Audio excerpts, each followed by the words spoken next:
وكلهم متسجلين وكلهم موجود على الصفحة بتاعتنا بتاعت الفيسبوك. لو اي حد عايز يبص عليها هيتأكد من التسجيلات اللي تمت فندق بالظبط.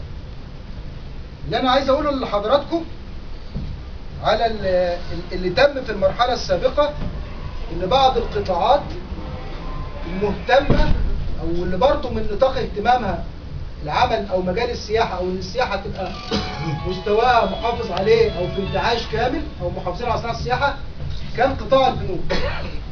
وجالنا فعلا قطاع البنوك وقعدنا معاهم، وكانت امبارح الانتخابات بتاعة قطاع البنوك، وتم اختيار 3 فعلا من قطاع البنوك هينضموا الينا من جوه المجمع الانتخابي السياحي. وعملوا فعلا انتخابات عندهم، وتم انتخابات على الناس الممثلين لقطاع البنوك امبارح. بالنسبة بعض النقابات برضو في محاورة او مناقشة مع بعض النقابات، زي النقابة بتاعت الصيادلة او نقابة الاطباء، واحنا بنحاول برضو بقدر الامكان ان احنا نتواصل معاهم ونضمهم معانا.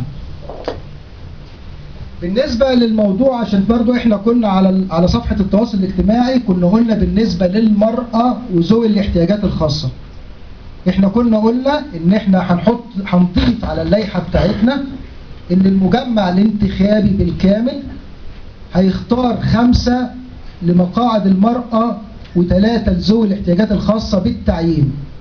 ده مش معناه ان احنا عيناهم دلوقتي، لا، ده المجمع الانتخابي لما يكتمل بالكامل هو اللي هيعين الناس دي، مش انا او الناس القائمين على ورشة العمل، لا.